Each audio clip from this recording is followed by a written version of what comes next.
Defusion.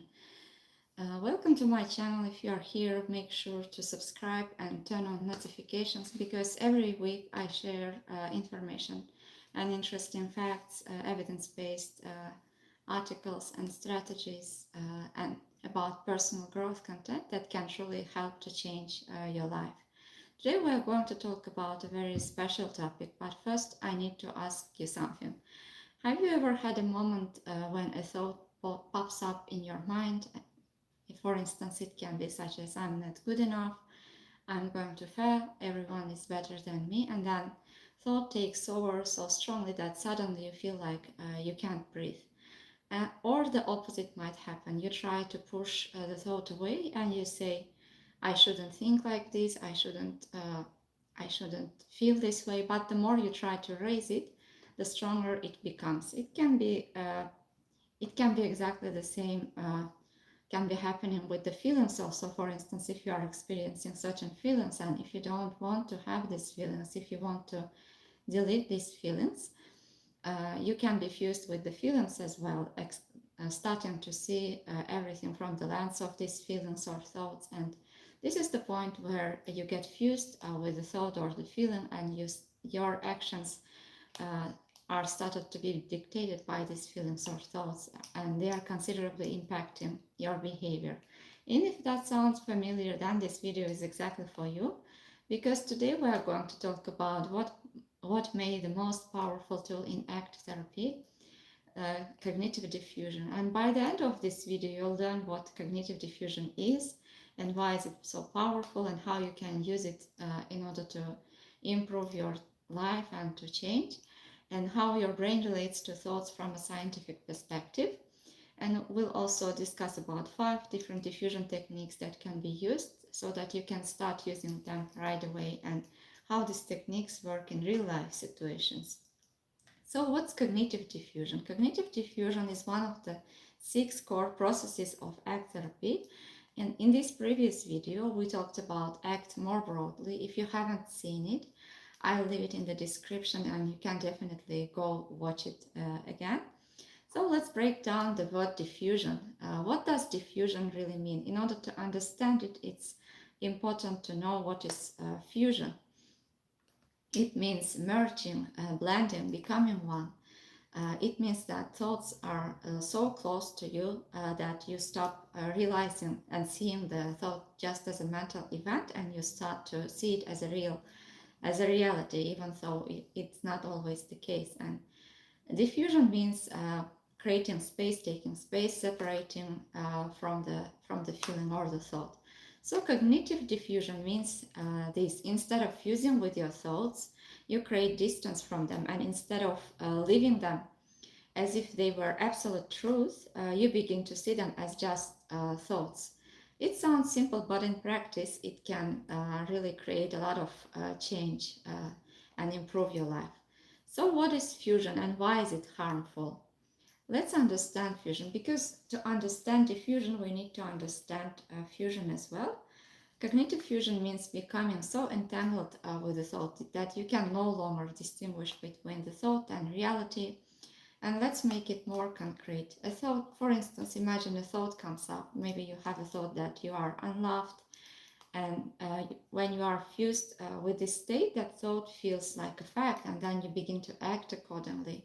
You withdraw from people, avoid social situations, and sabotage your relationships.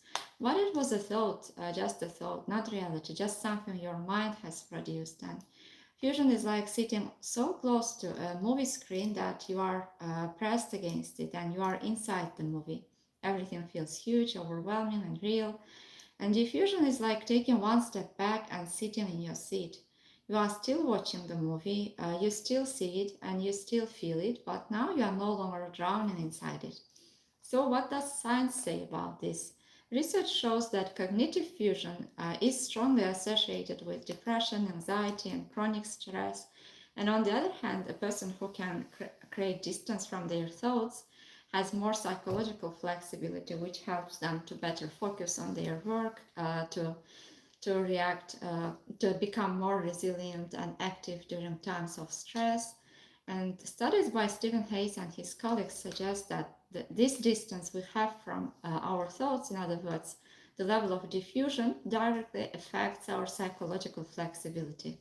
So if a person knows these strategies, how to diffuse from their thoughts, it will be easier for them to overcome anxiety, depression, or they will be more resilient and strong and can respond with psychological flexibility to different challenges they might be experiencing in life. And another important finding is that when diffusion techniques are applied, they can significantly reduce the emotional impact of negative thoughts on a short amount of time. And in other words, these techniques work and they work quickly. From a neuroscience perspective, this is also fascinating. When the prefrontal cortex, the executive center of the brain, is active, we are able to evaluate the thoughts more objectively, and diffusion techniques help to activate this region. And this means that you will be able to better focus, to better make decisions, to stay more calm-headed, even in the times when there is a lot of stress or anxiety or chaos around. And what's the difference between diffusion and positive thinking?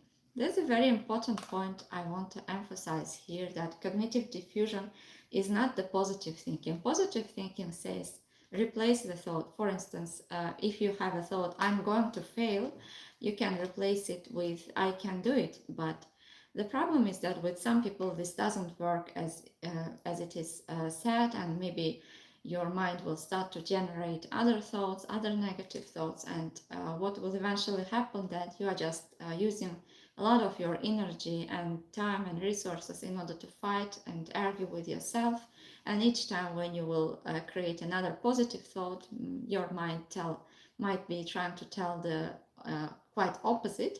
So what ACT proposes here is that instead of fighting with your thoughts, instead of arguing with yourself, you can simply accept that this is just mental event, internal experience, and you don't need to change any thought. You can change relationship with the thought, and you just don't you don't have to let it control you. For instance, anytime when you hear that your mind is telling you that I'm going to fail, you can simply accept it as a thought, and you can continue doing whatever was meaningful and important for you at that time, and you stop being controlled with this thought, and you don't get fused with it. So it's a huge difference, because sometimes changing our thought just doesn't work. And for instance, you say, I can do it, but a voice inside responds, no, you can't, and that inner conflict only exhausts you even more. So diffusion ends this war and says, okay, that thought is here and I can still take action anyway. So can you feel the difference? You can also share your experiences in the comments, which thoughts you have when are you being hooked, and which strategies you are using in order to distract yourself and focus on what matters. So if that thought wasn't in control right now, or whatever thought you are having right now, what would you choose to do? What would be possible for you? What could you use the time that left, instead of fighting with your thoughts and spending time in your head? What could be possible for you? And what's one small action you can take today, even with that thought is still present? And imagine, for instance, cases when maybe you are spending too much time in your head, or your behavior is being dictated by it. Maybe you start to withdraw, isolate yourself, procrastinate, avoid, or you prefer to do some other things that are impacting you negatively. So what might be different if you were responding to these thoughts just as thoughts and doing something else? What would you see yourself doing? What would become possible for you? So you don't need to delete your thoughts, you don't need to fight with your thoughts.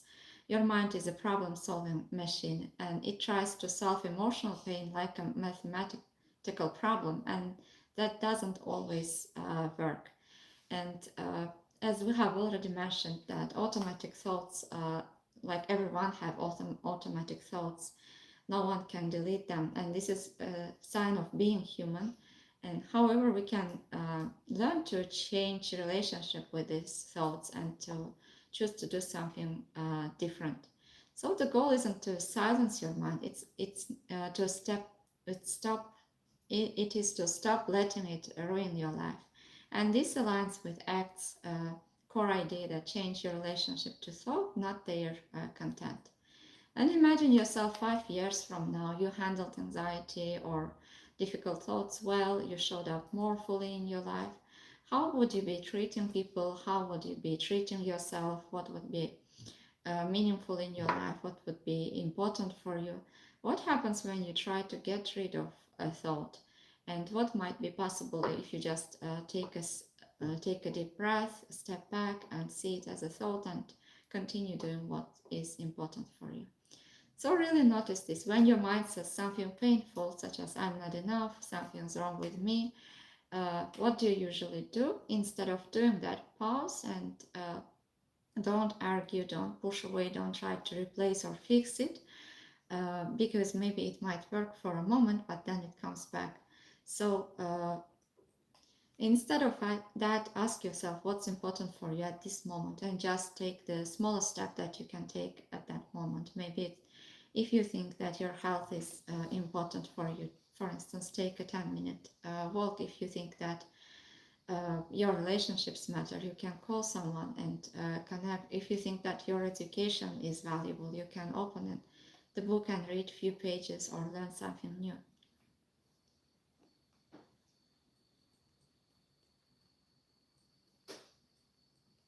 So what we have learned so far is that whereas when we are fused with the thoughts, sometimes we think that our thoughts are our identity, and we start to label ourselves as lazy, as incompetent, as failure.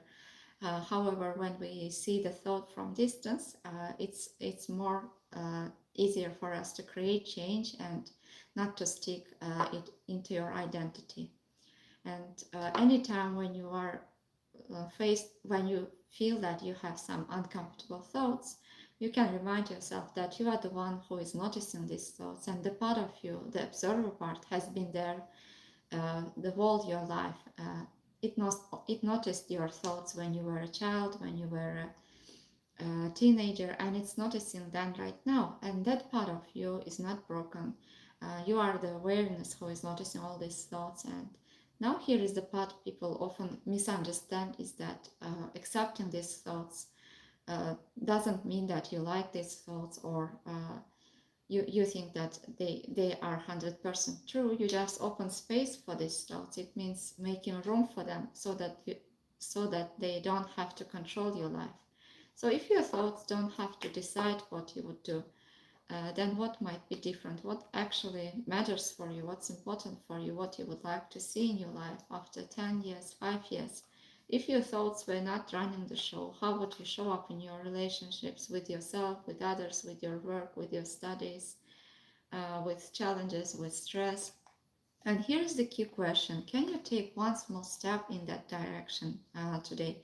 Even with these thoughts that you have here that are still present, you don't wait to feel better to start living according to acceptance commitment therapy. You start living, and your relationship with these thoughts begin to change, and then your life starts to change, your behaviors change, your feelings change, and your mind will keep talking. And that's what minds do, because minds are designed to keep us safe and try to solve it. Our minds are trying to solve the problem. And what you can change is that you can change your relationship to these thoughts and whatever your mind is telling you, and you can start to take action even in the presence of these uncomfortable thoughts. And you are bigger than the stories your mind is telling you. And when you learn to hold these stories more lightly, you create space for something else. You create space for change, for choice, for meaning that you want to have in your life. I hope that this video was helpful for you. If you have any questions, don't forget to leave your questions in the comments. And if you need more individual support, you are always welcome to come to psychotherapy. Take good care of yourself, and see you in the next videos again.